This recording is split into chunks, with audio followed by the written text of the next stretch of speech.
ಓಂ ಶಾಂತಿ. ಇಂದು ಪ್ರಾತಃ ಮುರಳಿ ದಿನಾಂಕ ಜುಲೈ 29, 2025. ಮಧುರ ಮಕ್ಕಳೇ, ಯಾವಾಗ ಈ ಶರೀರದಲ್ಲಿ ಆತ್ಮವು ಪ್ರವೇಶ ಮಾಡುವುದು ಆಗಲೇ ಈ ಶರೀರಕ್ಕೆ ಬೆಲೆಯಿರುತ್ತದೆ. ಆದರೆ ಶೃಂಗಾರವು ಶರೀರಕ್ಕೆ ಮಾಡಲ್ಪಡುತ್ತದೆ, ಆತ್ಮಕ್ಕಲ್ಲ. ಪ್ರಶ್ನೆ: ನೀವು ಮಕ್ಕಳ ಕರ್ತವ್ಯವೇನಾಗಿದೆ? ನೀವು ಯಾವ ಸೇವೆ ಮಾಡಬೇಕಾಗಿದೆ? ಉತ್ತರ: ತಮ್ಮ ಜೊತೆಗಾರರಿಗೆ ನರನಿಂದ ನಾರಾಯಣ, ನಾರಿಯಿಂದ ಲಕ್ಷ್ಮಿ ಆಗುವ ಯುಕ್ತಿಯನ್ನು ತಿಳಿಸುವುದು ನಿಮ್ಮ ಕರ್ತವ್ಯವಾಗಿದೆ. ನೀವೀಗ ಭಾರತದ ಸತ್ಯ ಆತ್ಮಿಕ ಸೇವೆ ಮಾಡಬೇಕಾಗಿದೆ. ನಿಮಗೆ ಜ್ಞಾನದ ಮೂರನೇ ನೇತ್ರವು ಸಿಕ್ಕಿದೆ ಅಂದಾಗ ನಿಮ್ಮ ಬುದ್ಧಿ ಮತ್ತು ಚಲನೆಯು ಬಹಳ ಪರಿಶುದ್ಧವಾಗಿರಬೇಕು. ಯಾರಲ್ಲಿಯೂ ಅಂಶ ಮಾತ್ರವೂ ಮೋಹವಿರಬಾರದು. ಗೀತೆ: ನೇನಹೀನನಿಗೆ ದಾರಿ ತೋರಿಸು ಪ್ರಭು. ಓಂ ಶಾಂತಿ. ಡಬಲ್ ಶಾಂತಿ. ನೀವು ಮಕ್ಕಳು ಸಹ ಓಂ ಶಾಂತಿ ಎಂದು ಪ್ರತ್ಯುತ್ತರ ನೀಡಬೇಕು. ನಮ್ಮ ಸ್ವಧರ್ಮವು ಶಾಂತಿಯಾಗಿದೆ. ನೀವೀಗ ಶಾಂತಿಗಾಗಿ ಎಲ್ಲಿಯೂ ಹೋಗುವುದಿಲ್ಲ. ಮನುಷ್ಯರು ಮನಃಶಾಂತಿಗಾಗಿ ಸಾಧು ಸಂತರ ಬಳಿಯೂ ಹೋಗುತ್ತಾರಲ್ಲವೇ? ಮನಸ್ಸು ಬುದ್ಧಿಯಂತೂ ಆತ್ಮದ ಇಂದ್ರಿಯಗಳಾಗಿವೆ. ಹೇಗೆ ಶರೀರಕ್ಕೆ ಕರ್ಮೇಂದ್ರಿಯಗಳಿವೆಯೋ ಹಾಗೆಯೇ ಮನಸ್ಸು ಬುದ್ಧಿ ಮತ್ತು ಚಕ್ಷು ಆತ್ಮದ ಇಂದ್ರಿಯಗಳಾಗಿವೆ. ಚಕ್ಷುವೆಂದರೆ ಈ ಕಣ್ಣುಗಳಂತಲ್ಲ. ಹೇ ಪ್ರಭು, ನಯನಹೀನನಿಗೆ ದಾರಿ ತೋರಿಸು ಪ್ರಭು ಎಂದು ಹೇಳುತ್ತಾರೆ. ಆದರೆ ಪ್ರಭು ಅಥವಾ ಈಶ್ವರನೆಂದು ಹೇಳುವುದರಿಂದ ಅಷ್ಟೊಂದು ತಂದೆಯ ಮೇಲೆ ಪ್ರೀತಿ ಬರುವುದಿಲ್ಲ. ತಂದೆಯಿಂದ ಮಕ್ಕಳಿಗೆ ಆಸ್ತಿಯೂ ಸಿಗುತ್ತದೆ. ಇಲ್ಲಾದರೆ ನೀವು ತಂದೆಯ ಸಮ್ಮುಖದಲ್ಲಿಯೇ ಕುಳಿತಿದ್ದೀರಿ, ಓದುತ್ತಲೂ ಇದ್ದೀರಿ. ನಿಮಗೆ ಯಾರು ಓದಿಸುತ್ತಾರೆ? ಪರಮಾತ್ಮ ಅಥವಾ ಪ್ರಭು ಓದಿಸುತ್ತಾರೆಂದು ನೀವು ಹೇಳುವುದಿಲ್ಲ. ಶಿವ ತಂದೆಯೇ ಓದಿಸುತ್ತಾರೆಂದು ನೀವು ಹೇಳುತ್ತೀರಿ. ಈ ಬಾಬಾ ಎಂಬ ಶಬ್ದವು ಬಹಳ ಸರಳವಾಗಿದೆ. ಇಲ್ಲಿರುವುದೇ ಬಾಪ್ದಾದ. ಆತ್ಮಕ್ಕೆ ಆತ್ಮವೆಂದೇ ಹೇಳಲಾಗುತ್ತದೆ. ಹಾಗೆಯೇ ಅವರು ಶಿವ ತಂದೆ ಪರಮ ಆತ್ಮನಾಗಿದ್ದಾರೆ. ಅವರು ತಿಳಿಸುತ್ತಾರೆ, ನಾನು ಪರಮ ಆತ್ಮ ಅಂದರೆ ಪರಮಾತ್ಮ ನಿಮ್ಮ ತಂದೆಯಾಗಿದ್ದೇನೆ. ಡ್ರಾಮಾನುಸಾರವಾಗಿ ನಾನು ಪರಮ ಆತ್ಮನಿಗೆ ಶಿವನೆಂದು ಹೆಸರನ್ನಿಟ್ಟಿದ್ದಾರೆ. ಡ್ರಾಮಾದಲ್ಲಿ ಎಲ್ಲರ ಹೆಸರು ಬೇಕಲ್ಲವೇ? ಶಿವನ ಮಂದಿರವೂ ಇದೆ. ಭಕ್ತಿ ಮಾರ್ಗದವರಂತೂ ಒಂದಕ್ಕೆ ಬದಲು ಅನೇಕ ಹೆಸರನ್ನು ಇಟ್ಟು ಬಿಟ್ಟಿದ್ದಾರೆ ಮತ್ತು ಅನೇಕ ಮಂದಿರಗಳನ್ನು ಕಟ್ಟಿಸುತ್ತಾರೆ. ಇರುವುದಂತೂ ಒಬ್ಬರೇ. ಸೋಮನಾಥ ಮಂದಿರವು ಎಷ್ಟೊಂದು ದೊಡ್ಡದಾಗಿದೆ, ಎಷ್ಟೊಂದು ಶೃಂಗಾರ ಮಾಡುತ್ತಾರೆ. ರಾಜರು ಮೊದಲಾದವರನ್ನು ಎಷ್ಟೊಂದು ಶೃಂಗಾರ ಮಾಡುತ್ತಾರೆ. ಆತ್ಮಕ್ಕೆ ಶೃಂಗಾರವಿಲ್ಲ, ಹಾಗೆಯೇ ಪರಮಾತ್ಮನಿಗೂ ಶೃಂಗಾರವಿಲ್ಲ. ಅವರು ಬಿಂದುವಾಗಿದ್ದಾರೆ. ಬಾಕಿ ಏನೆಲ್ಲ ಶೃಂಗಾರವಿದೆಯೋ ಅದು ಶರೀರಕ್ಕೆ ಇದೆ. ತಂದೆಯು ತಿಳಿಸುತ್ತಾರೆ, ನನಗೂ ಶೃಂಗಾರವಿಲ್ಲ, ಆತ್ಮಗಳಿಗೂ ಶೃಂಗಾರವಿಲ್ಲ. ಆತ್ಮವು ಬಿಂದುವಾಗಿದೆ. ಇಷ್ಟು ಚಿಕ್ಕ ಬಿಂದುವಂತೂ ಏನೂ ಪಾತ್ರವನ್ನಭಿನಯಿಸಲು ಸಾಧ್ಯವಿಲ್ಲ. ಆ ಚಿಕ್ಕದಾದ ಆತ್ಮವು ಶರೀರದಲ್ಲಿ ಪ್ರವೇಶ ಮಾಡುತ್ತದೆ ಎಂದರೆ ಶರೀರಕ್ಕೆ ಎಷ್ಟೊಂದು ಪ್ರಕಾರದ ಶೃಂಗಾರವಾಗುತ್ತದೆ. ಮನುಷ್ಯರಿಗೆ ಎಷ್ಟೊಂದು ಹೆಸರುಗಳಿವೆ. ರಾಜುರಾಣಿಗೆ ಎಷ್ಟೊಂದು ಶೃಂಗಾರವಾಗುತ್ತದೆ. ಆತ್ಮವಂತೂ ಸಾಧಾರಣ ಬಿಂದುವಾಗಿದೆ. ನೀವು ಮಕ್ಕಳು ಇದನ್ನು ಸಹ ತಿಳಿದುಕೊಂಡಿದ್ದೀರಿ. ಆತ್ಮವೇ ಜ್ಞಾನವನ್ನು ಧಾರಣೆ ಮಾಡುತ್ತದೆ. ತಂದೆಯು ತಿಳಿಸುತ್ತಾರೆ, ನನ್ನಲ್ಲಿಯೂ ಜ್ಞಾನವಿದೆಯಲ್ಲವೇ? ಶರೀರಕ್ಕೆ ಜ್ಞಾನವಿರುವುದಿಲ್ಲ, ನಾನಾತ್ಮದಲ್ಲಿ ಜ್ಞಾನವಿದೆ. ಅದನ್ನು ನಿಮಗೆ ತಿಳಿಸುವುದಕ್ಕಾಗಿ ನಾನು ಶರೀರದ ಆಧಾರವನ್ನು ತೆಗೆದುಕೊಳ್ಳಬೇಕಾಗುತ್ತದೆ. ಶರೀರವಿಲ್ಲದೆ ನೀವು ಕೇಳಿಸಿಕೊಳ್ಳಲು ಸಾಧ್ಯವಿಲ್ಲ. ನೇನಹೀನರಿಗೆ ದಾರಿ ತೋರಿಸು ಪ್ರಭು ಎಂದು ಗೀತೆಯನ್ನು ರಚಿಸಿದ್ದಾರೆ. ಅಂದ ಮೇಲೆ ಶರೀರಕ್ಕೆ ದಾರಿ ತೋರಿಸಬೇಕಾಗಿದೆಯೇ? ಇಲ್ಲ, ಆತ್ಮವನ್ನು ಆತ್ಮವೇ ಕರೆಯುತ್ತದೆ. ಶರೀರಕ್ಕಂತೂ 2 ನೇತ್ರಗಳಿವೆ, 3 ಇರುವುದಿಲ್ಲ. 3ನೆಯ ನೇತ್ರದ ಚಿಹ್ನೆಯಾಗಿ ಮಸ್ತಕದಲ್ಲಿ ತಿಲಕವನ್ನಿಟ್ಟುಕೊಳ್ಳುತ್ತಾರೆ. ಕೆಲವರು ಕೇವಲ ಬಿಂದುವಿನ ತರಹ ಇಟ್ಟುಕೊಳ್ಳುತ್ತಾರೆ, ಇನ್ನು ಕೆಲವರು ಗೆರೆಗಳನ್ನಿಟ್ಟುಕೊಳ್ಳುತ್ತಾರೆ. ಆತ್ಮವು ಬಿಂದುವಾಗಿದೆ, ಬಾಕಿ ಜ್ಞಾನದ 3ನೆಯ ನೇತ್ರವು ಸಿಗುತ್ತದೆ. ಆತ್ಮಕ್ಕೆ ಮೊದಲು ಜ್ಞಾನದ 3ನೆಯ ನೇತ್ರವಿರಲಿಲ್ಲ. ಯಾವುದೇ ಮನುಷ್ಯಾತ್ಮರಿಗೆ ಈ ಜ್ಞಾನವಿಲ್ಲ, ಆದ್ದರಿಂದ ಜ್ಞಾನ ನೇತ್ರಹೀನ ಎಂದು ಹೇಳಲಾಗುತ್ತದೆ. ಬಾಕಿ ಈ ಕಣ್ಣುಗಳಂತೂ ಎಲ್ಲರಿಗೂ ಇದೆ. ಇಡೀ ಪ್ರಪಂಚದಲ್ಲಿ ಜ್ಞಾನದ 3ನೆಯ ನೇತ್ರವು ಯಾರಿಗೂ ಇಲ್ಲ. ನೀವು ಸರ್ವೋತ್ತಮ ಬ್ರಾಹ್ಮಣ ಕುಲದವರಾಗಿದ್ದೀರಿ. ನಿಮಗೆ ತಿಳಿದಿದೆ, ಭಕ್ತಿ ಮಾರ್ಗ ಮತ್ತು ಜ್ಞಾನ ಮಾರ್ಗದಲ್ಲಿ ಎಷ್ಟೊಂದು ಅಂತರವಿದೆ. ನೀವು ರಚಯಿತ ಮತ್ತು ರಚನೆಯ ಆದಿ ಮಧ್ಯ ಅಂತ್ಯವನ್ನು ತಿಳಿದುಕೊಂಡು ಚಕ್ರವರ್ತಿ ರಾಜರಾಗುತ್ತೀರಿ. ಹೇಗೆ ICS ನವರು ಸಹ ಬಹಳ ಉತ್ತಮ ಪದವಿಯನ್ನು ಪಡೆಯುತ್ತಾರೆ, ಆದರೆ ಇಲ್ಲಿ ಯಾರು ಸಹ ವಿದ್ಯೆಯಿಂದ ಪ್ರಧಾನಮಂತ್ರಿ ಇತ್ಯಾದಿಯಾಗುವುದಿಲ್ಲ. ಇಲ್ಲಂತೂ ಆಯ್ಕೆಯಾಗುತ್ತಾರೆ, ಮತದಾನದಿಂದ ಪ್ರಧಾನಮಂತ್ರಿ ಇತ್ಯಾದಿಯಾಗುತ್ತಾರೆ. ನೀವು ಆತ್ಮಗಳಿಗೆ ಈಗ ತಂದೆಯ ಶ್ರೀಮತವು ಸಿಗುತ್ತದೆ. ನಾನು ಆತ್ಮಕ್ಕೆ ಮತ ಕೊಡುತ್ತೇನೆ ಎಂಬ ಮಾತನ್ನು ಮತ್ಯಾರೂ ಹೇಳಲು ಸಾಧ್ಯವಿಲ್ಲ. ಅವರೆಲ್ಲರೂ ದೇಹಾಭಿಮಾನಿಗಳಾಗಿದ್ದಾರೆ. ತಂದೆಯೇ ಬಂದು ಆತ್ಮಾಭಿಮಾನಿಯಾಗುವುದನ್ನು ಕಲಿಸುತ್ತಾರೆ. ಎಲ್ಲರೂ ದೇಹಾಭಿಮಾನಿಗಳಾಗಿದ್ದಾರೆ. ಮನುಷ್ಯನ ಶರೀರಕ್ಕೆ ಎಷ್ಟೊಂದು ಫ್ಯಾಷನ್ ಮಾಡುತ್ತಾರೆ. ಇಲ್ಲಂತೂ ತಂದೆಯು ಆತ್ಮಗಳನ್ನೇ ನೋಡುತ್ತಾರೆ. ಶರೀರವಂತೂ ವಿನಾಶಿ, ಬೆಲೆಯಿಲ್ಲದ್ದಾಗಿದೆ. ಪ್ರಾಣಿಗಳ ಶರೀರವಾದರೂ ಮಾರಾಟವಾಗುತ್ತದೆ, ಆದರೆ ಮನುಷ್ಯನ ಶರೀರವು ಯಾವುದೇ ಕೆಲಸಕ್ಕೆ ಬರುವುದಿಲ್ಲ. ಈಗ ತಂದೆಯು ಬಂದು ಬೆಲೆಯಿರುವವರನ್ನಾಗಿ ಮಾಡುತ್ತಾರೆ. ನಾವೀಗ ದೇವತೆಗಳಾಗುತ್ತಿದ್ದೇವೆಂದು ಮಕ್ಕಳಿಗೆ ತಿಳಿದಿದೆ. ಅಂದ ಮೇಲೆ ಈ ನಶೆಯೇರಿರಬೇಕು. ಆದರೆ ಈ ನಶೆಯೂ ಸಹ ನಂಬರ್ವಾರ್ ಪುರುಷಾರ್ಥದನುಸಾರ ಇರುತ್ತದೆ. ಧನದ ನಶೆಯೂ ಇರುತ್ತದೆಯಲ್ಲವೇ? ನೀವು ಮಕ್ಕಳು ಈಗ ಬಹಳ ಧನವಂತರಾಗುತ್ತೀರಿ. ನಿಮಗೆ ಬಹಳಷ್ಟು ಸಂಪಾದನೆಯಾಗುತ್ತಿದೆ. ನಿಮ್ಮ ಮಹಿಮೆಯೂ ಅನೇಕ ಪ್ರಕಾರವಾಗಿದೆ. ನೀವು ಹೂದೋಟವನ್ನು ಸ್ಥಾಪನೆ ಮಾಡುತ್ತೀರಿ. ಸತ್ಯಯುಗಕ್ಕೆ ಭಗವಂತನ ಹೂದೋಟವೆಂದು ಹೇಳಲಾಗುತ್ತದೆ. ಯಾವಾಗ ಇದರ ನಾಟಿಯಾಗುತ್ತದೆ ಎಂಬುದು ಯಾರಿಗೂ ತಿಳಿದಿಲ್ಲ, ನಿಮಗೆ ತಂದೆಯೇ ತಿಳಿಸುತ್ತಾರೆ. ಹೇ ಹೂದೋಟದ ಮಾಲೀಕನೇ, ಬನ್ನಿ ಎಂದು ಕರೆಯುತ್ತಾರೆ. ಅವರಿಗೆ ಮಾಲಿ ಎಂದು ಹೇಳುವುದಿಲ್ಲ. ಮಾಲಿಗಳು ನೀವು ಮಕ್ಕಳಾಗಿದ್ದೀರಿ. ಸೇವಾ ಕೇಂದ್ರಗಳನ್ನು ಸಂಪಾಲನೆ ಮಾಡುತ್ತೀರಿ. ಮಾಲಿಗಳು ಅನೇಕ ಪ್ರಕಾರದವರಿರುತ್ತಾರೆ, ಮಾಲೀಕನು ಒಬ್ಬರೇ ಆಗಿದ್ದಾರೆ. ಮೊಘಲ್ ಗಾರ್ಡನ್ ಮಾಲಿಗೂ ಸಹ ಅಷ್ಟು ಒಳ್ಳೆಯ ಸಂಬಳ ಸಿಗುತ್ತದೆಯಲ್ಲವೇ?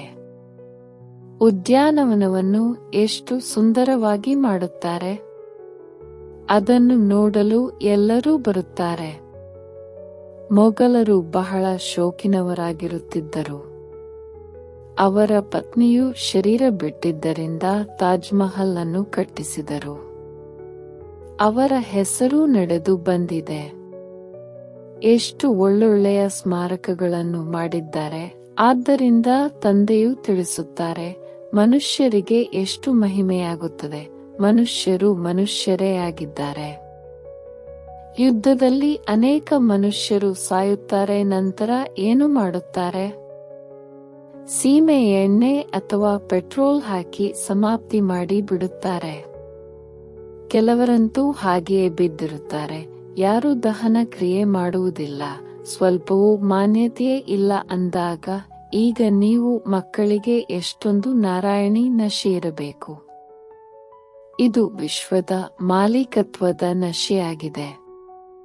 ಸತ್ಯನಾರಾಯಣನ ಕಥೆಯಾಗಿದೆ ಅಂದ ಮೇಲೆ ಅವಶ್ಯವಾಗಿ ನಾರಾಯಣರು ಆಗುವಿರಿ.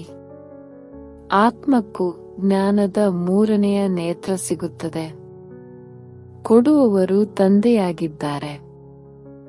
ಮೂರನೆಯ ನೇತ್ರದ ಕಥೆಯೂ ಇದೆ. ಇದೆಲ್ಲದರ ಅರ್ಥವನ್ನು ತಂದೆಯು ತಿಳಿಸುತ್ತಾರೆ. ಕಥೆಯನ್ನು ಹೇಳುವವರು ಏನೂ ತಿಳಿದುಕೊಂಡಿರುವುದಿಲ್ಲ, ಅಮರಕಥೆಯನ್ನು ತಿಳಿಸುತ್ತಾರೆ. ಕಥೆಯನ್ನು ಹೇಳುವವರು ಏನೂ ತಿಳಿದುಕೊಂಡಿರುವುದಿಲ್ಲ, ಅಮರಕಥೆಯನ್ನು ತಿಳಿಸುತ್ತಾರೆ. ಅಮರನಾಥಕ್ಕೆ ಎಷ್ಟು ದೂರ ಹೋಗುತ್ತಾರೆ.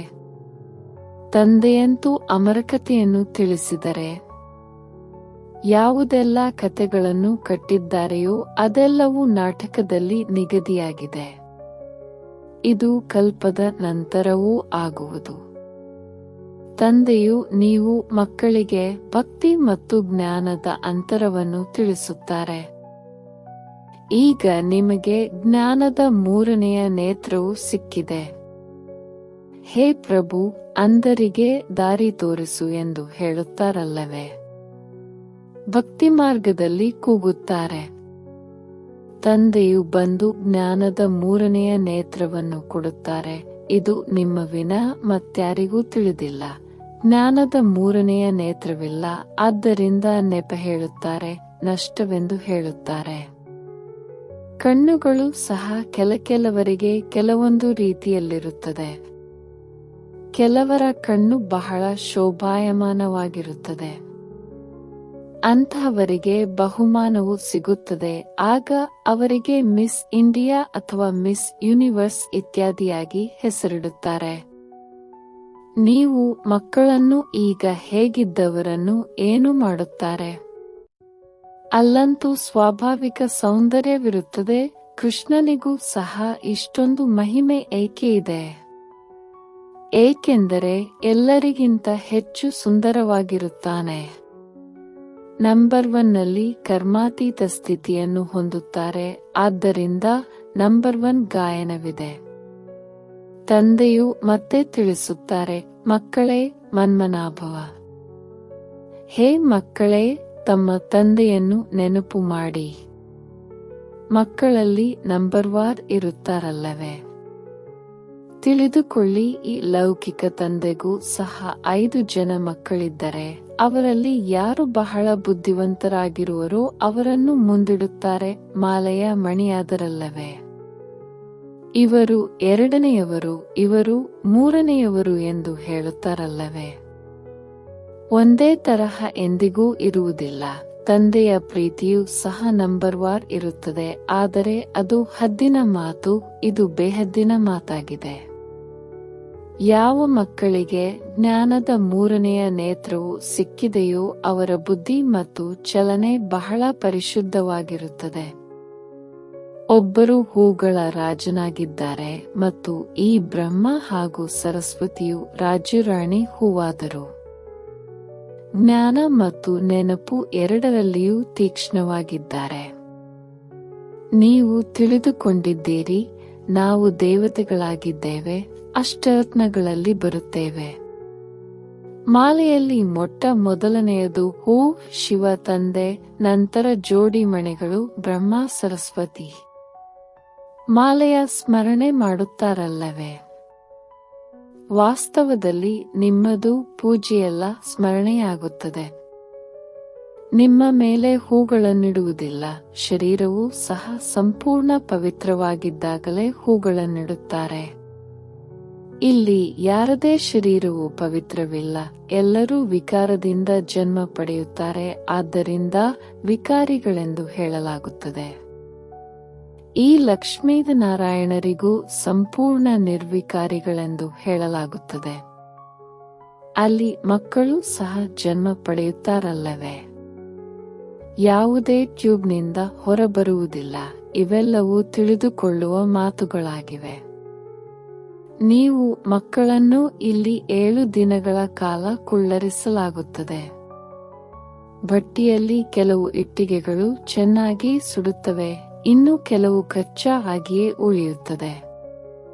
ತಂದೆಯು ಭಟ್ಟಿಯ ಉದಾಹರಣೆಯನ್ನು ಕೊಡುತ್ತಾರೆ. ಶಾಸ್ತ್ರಗಳಲ್ಲಿ ಈ ಇಟ್ಟಿಗೆಗಳ ಭಟ್ಟಿಯ ವರ್ಣನೆ ಇರಲು ಸಾಧ್ಯವಿಲ್ಲ ಮತ್ತು ಅಲ್ಲಿ ಬೆಕ್ಕಿನ ಮಾತಿದೆ. ಗುಲಾಬ್ ಕಾವಲಿಯ ಕಥೆಯಲ್ಲಿಯೂ ಬೆಕ್ಕಿನ ಹೆಸರು ತೋರಿಸಿದ್ದಾರೆ. ಬೆಕ್ಕು ದೀಪವನ್ನು ನಂದಿಸಿ ಬಿಡುತ್ತಿದ್ದು, ನಿಮ್ಮದು ಸಹ ಇದೇ ಸ್ಥಿತಿಯಾಗುತ್ತದೆಯಲ್ಲವೇ? ಮಾಯಾ ಬೆಕ್ಕು ವಿಘ್ನಗಳನ್ನು ಹಾಕುತ್ತದೆ, ನಿಮ್ಮ ಸ್ಥಿತಿಯನ್ನೇ ಬೀಳಿಸಿ ಬಿಡುತ್ತದೆ. ದೇಹಾಭಿಮಾನವು ಮೊಟ್ಟ ಮೊದಲನೇ ವಿಕಾರ, ಅದರ ನಂತರ ಮತ್ತೆಲ್ಲ ವಿಕಾರಗಳು ಬರುತ್ತವೆ. ಮೋಹವು ಬಹಳಷ್ಟಿರುತ್ತದೆ. ನಾನು ಭಾರತವನ್ನು ಸ್ವರ್ಗವನ್ನಾಗಿ ಮಾಡುವ ಆತ್ಮಿಕ ಸೇವೆಯನ್ನು ಮಾಡುತ್ತೇನೆಂದು ಕನ್ಯೆಯು ಹೇಳಿದರೆ, ಮೋಹಕ್ಕೆ ವಶರಾದ ತಂದೆ ತಾಯಿಯು ನಾವು ಅನುಮತಿ ಕೊಡುವುದಿಲ್ಲವೆಂದು ಹೇಳುತ್ತಾರೆ. ಇದು ಸಹ ಎಷ್ಟೊಂದು ಮೋಹವಾಗಿದೆ. ನೀವಂತೂ ಮೋಹದ ಬೆಕ್ಕುಗಳಾಗಬಾರದು. ನಿಮ್ಮ ಗುರಿಯು ಧ್ಯೇಯವೇ ಇದಾಗಿದೆ. ತಂದೆಯು ಬಂದು ಮನುಷ್ಯರಿಂದ ದೇವತೆ, ನರನಿಂದ ನಾರಾಯಣನನ್ನಾಗಿ ಮಾಡುತ್ತಾರೆ.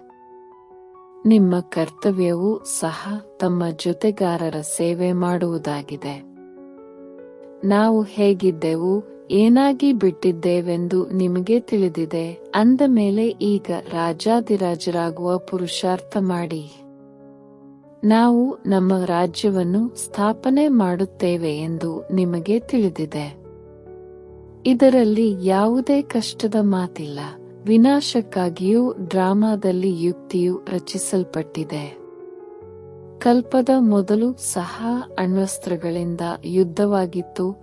ಯಾವಾಗ ನೀವು ಪೂರ್ಣ ತಯಾರಾಗಿ ಬಿಡುವಿರೋ, ಹೂಗಳಾಗಿ ಬಿಡುವಿರೋ, ಆಗ ವಿನಾಶವಾಗುವುದು. ಇಲ್ಲಿ ಕೆಲವರು ರಾಜ ಹೂಗಳಿದ್ದಾರೆ, ಕೆಲವರು ಗುಲಾಬಿ, ಕೆಲವರು ಮಲ್ಲಿಗೆಯಾಗಿದ್ದಾರೆ.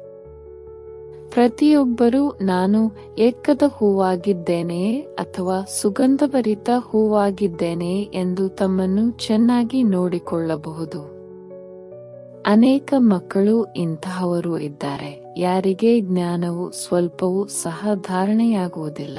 ನಂಬರ್ವಾರಂತೂ ಆಗುತ್ತಾರಲ್ಲವೇ? ಸಂಪೂರ್ಣ ಶ್ರೇಷ್ಠರು ಇಲ್ಲವೆಂದರೆ ಸಂಪೂರ್ಣ ಕನಿಷ್ಠರು. ರಾಜಧಾನಿಯು ಇಲ್ಲಿಯೇ ಸ್ಥಾಪನೆಯಾಗುತ್ತದೆ. ಪಾಂಡವರು ಪರ್ವತಗಳ ಮೇಲೆ ಕರಗಿ ಹೋದರೆಂದು ಶಾಸ್ತ್ರಗಳಲ್ಲಿ ತೋರಿಸಿದ್ದಾರೆ. ನಂತರ ಏನಾಯಿತು?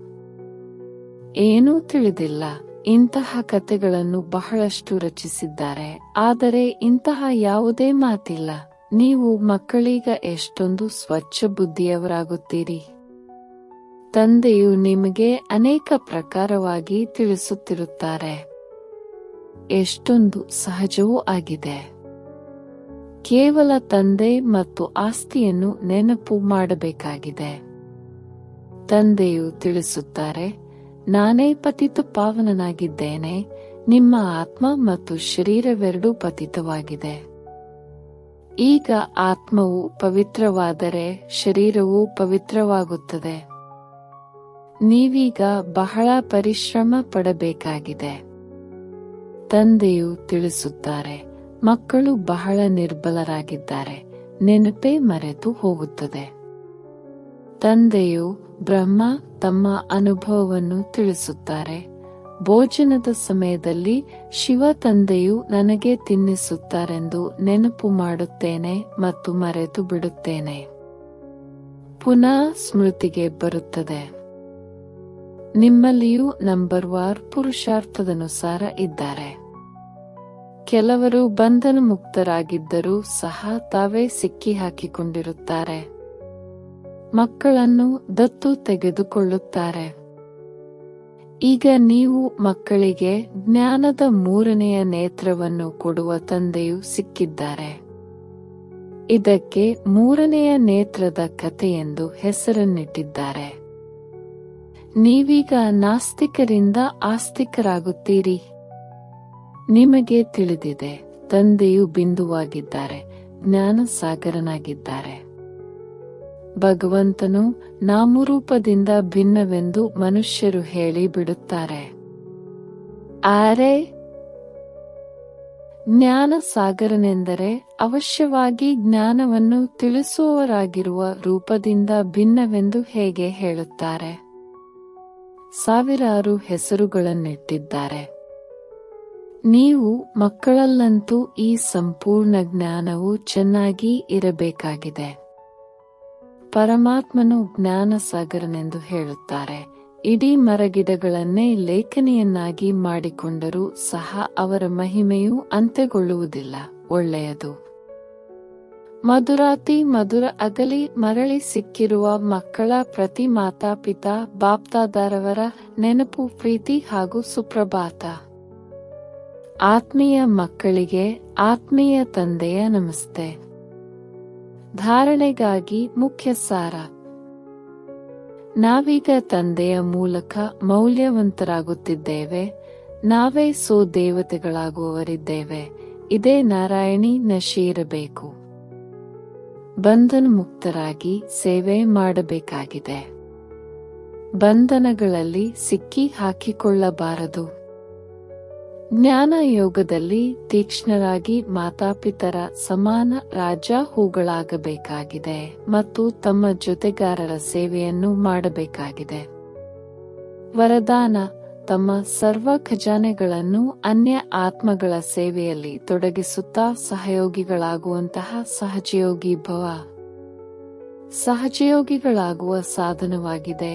ಸದಾ ತಮ್ಮನ್ನು ಸಂಕಲ್ಪದ ಮೂಲಕ, ವಾಣಿಯ ಮೂಲಕ ಹಾಗೂ ಪ್ರತಿ ಕಾರ್ಯದ ಮೂಲಕ ವಿಶ್ವದ ಸರ್ವ ಆತ್ಮಗಳ ಪ್ರತಿ ಸೇವಾದಾರಿ ಎಂದು ತಿಳಿದು ಸೇವೆಯಲ್ಲಿಯೇ ಎಲ್ಲವನ್ನೂ ತೊಡಗಿಸಿ ಬ್ರಾಹ್ಮಣ ಜೀವನದಲ್ಲಿ ಶಕ್ತಿಗಳ, ಗುಣಗಳ, ಜ್ಞಾನದ ಹಾಗೂ ಶ್ರೇಷ್ಠ ಸಂಪಾದನೆಯ ಸಮಯದ ಖಜಾನೆ ತಂದೆಯ ಮೂಲಕ ಪ್ರಾಪ್ತಿಯಾಗಿದೆ.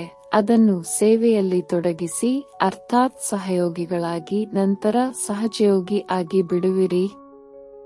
ಆದರೆ ಯಾರು ಸಂಪನ್ನರಾಗಿದ್ದಾರೆ ಅವರೇ ಸಹಯೋಗಿಗಳಾಗಲು ಸಾಧ್ಯ. ಸಹಯೋಗಿಗಳಾಗುವುದು ಅರ್ಥಾತ್ ಮಹಾದಾನಿಗಳಾಗುವುದು. ಸ್ಲೋಗನ್: ಬೇಹದ್ದಿನ ವೈರಾಗಿಗಳಾದಾಗ ಆಕರ್ಷಣೆಯ ಎಲ್ಲ ಸಂಸ್ಕಾರ ಸಹಜವಾಗಿ ಸಮಾಪ್ತಿಯಾಗಿ ಬಿಡುವುದು.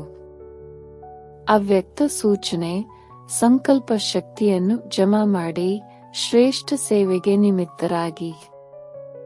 ಹೇಗೆ ತಮ್ಮ ಸ್ಥೂಲ ಕಾರ್ಯಗಳ ಪ್ರೋಗ್ರಾಂನ್ನು ದಿನಚರಿಯ ಪ್ರಮಾಣ ಸೆಟ್ ಮಾಡುತ್ತೀರಿ, ಅದೇ ರೀತಿ ತಮ್ಮ ಮನಸ್ಸ ಸಮರ್ಥ ಸ್ಥಿತಿಯ ಪ್ರೋಗ್ರಾಂ ಸೆಟ್ ಮಾಡಿ. ಆಗ ಸಂಕಲ್ಪ ಶಕ್ತಿ ಜಮಾ ಆಗುತ್ತಾ ಹೋಗುವುದು. ತಮ್ಮ ಮನಸ್ಸನ್ನು ಸಮರ್ಥ ಸಂಕಲ್ಪಗಳಲ್ಲಿ ವ್ಯಸ್ತವಾಗಿ ಇಟ್ಟುಕೊಳ್ಳಿ. ಆಗ ಮನಸ್ಸು ಅಪ್ಸೆಟ್ ಆಗಲು ಸಮಯವೇ ಸಿಗುವುದಿಲ್ಲ. ಮನಸ್ಸು ಸದಾ ಸೆಟ್ ಅರ್ಥಾತ್ ಏಕಾಗ್ರವಾಗಿ ಇದ್ದರೆ ಸ್ವತಃವಾಗಿ ಒಳ್ಳೆಯ ವೈಬ್ರೇಷನ್ ಹರಡುತ್ತದೆ, ಸೇವೆಯಾಗುತ್ತದೆ. ಓಂ ಶಾಂತಿ. ನಿಮಗೆ ಇಷ್ಟವಾದರೆ ದಯವಿಟ್ಟು ಚಾನೆಲ್ ಸಬ್ಸ್ಕ್ರೈಬ್ ಮಾಡಿ. ಓಂ ಶಾಂತಿ.